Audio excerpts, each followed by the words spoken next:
Ever since the workmen had started building a new railway tracks for a new bridge, the workmen had started to build a new bridge for those engines who would be able to cross. The model was the first engine that brings workmen across the new bridge. And so was Henry behind her.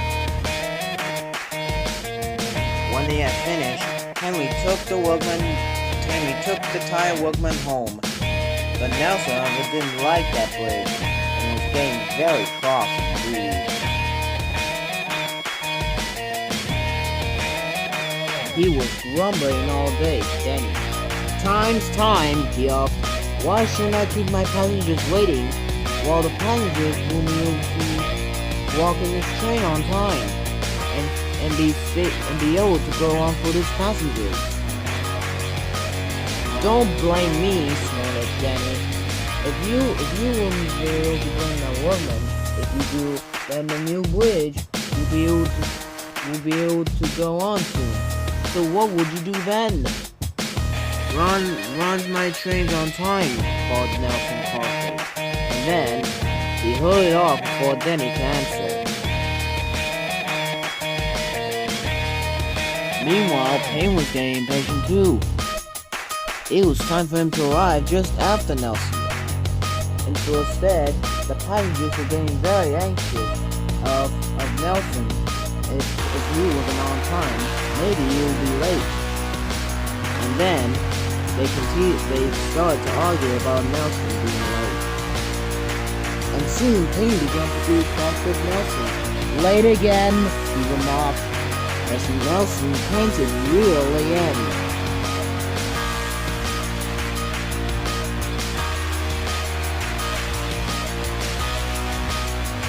We may be friends, but I thought you could go fast, Nelson. It's time that we had another race. I reckon I could beat you now. Nelson let off steam loudly. Rubbish, he hissed fiercely. It's those mainline engines. They give a about on their viaduct and then blame the fat controller's workmen. It's just an excuse for laziness if you ask me.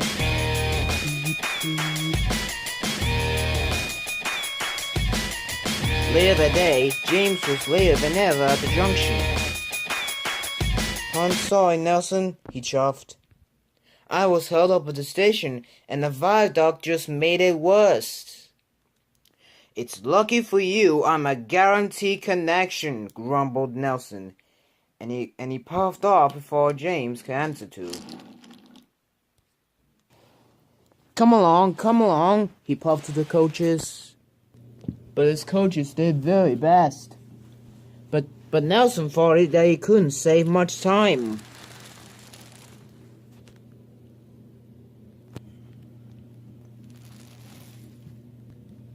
Just then, he saw Peyton broken down, right near the level crossing. What's wrong? Asked Nelson. You should be at the station by now. You're late. I feel dreadful, moaned Peyton. My passengers think I'm gonna be late, and now all because of my safety valve that burst. Don't worry, Peyton, said Nelson politely. I'll take your coaches for you, and then Thomas will help you go to the works to have your safety valve mended, he said. And that made Payne feel much better, and so the drivers agreed that this was a very good idea indeed. And then Nelson set off.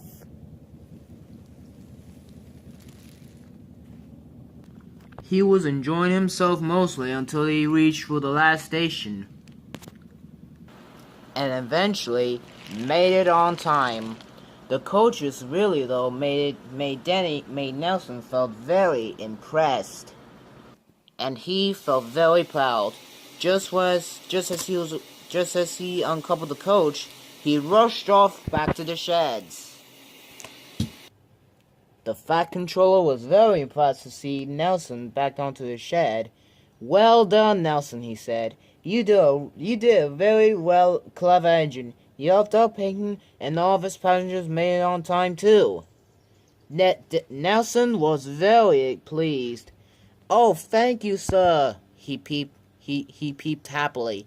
His funnel stretched from he was so proud that his axles tingled. Nowadays, Payne had learned to help out all of his engines. Even though he was being really useful, you cannot just help him be a really streamlined engine once.